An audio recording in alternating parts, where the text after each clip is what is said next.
So more on ICE coming to our airports starting tomorrow. Amid the mounting TSA funding flightmare with long security lines persisting across the U.S., our nation's airports could look drastically different come Monday.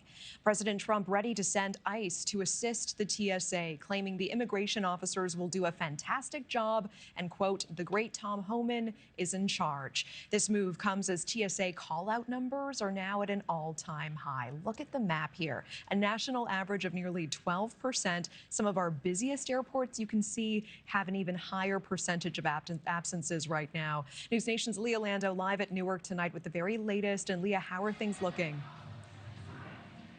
Yeah, Natasha, it's starting to wind down for the night, and the longest wait time that we saw here today was 30 minutes. So not too bad here at Newark. That is not the case at other airports apparently across the country. We're going to show you some video of some of the airports dealing with the longest lines as passengers wait in line for hours. This partial DHS shutdown plus spring break adding to this. Take a look at this video from New Orleans this morning. Travelers told to arrive about 3 hours before their scheduled departure, waiting in lines for hours. The TSA security line stretching from inside the airport into the parking garage there.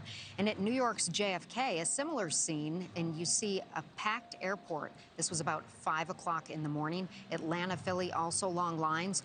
This as TSA workers are about to miss another paycheck. They missed a paycheck last weekend, and if a deal isn't reached sometime this week, Natasha, they are set to miss another paycheck this upcoming Friday. So let's take a look at how this is impacting the workforce. Some of the numbers nationally, more than 11% of TSA workers were absent yesterday, and certain airports are getting hit harder than others, as you've seen.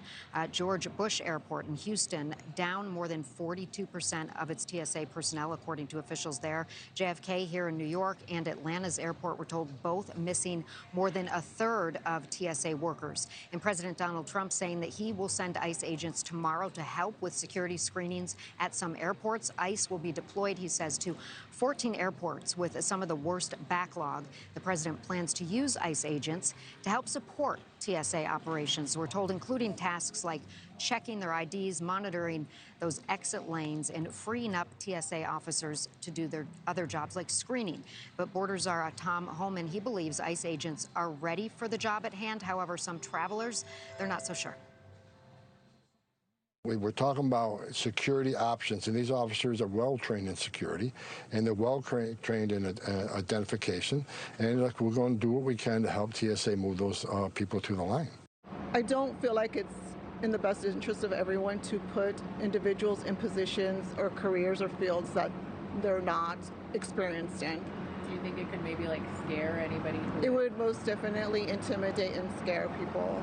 It would help us to have more people here to help this mess.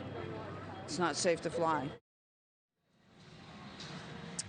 And Transportation Secretary Sean Duffy, he has said that if an agreement isn't reached to fund the TSA, the long lines that we are seeing now, he says, will look like, quote, child's play. So we will wait and see if ICE agents are able to make a difference here. And, of course, if this back and forth stops and an end is put to all of this. Natasha. Lia Lando monitoring that at Newark tonight. Thank you. Thank you for watching. Subscribe below and download our NewsNation app right now on your phone, and you will get fact-based, unbiased news for all Americans.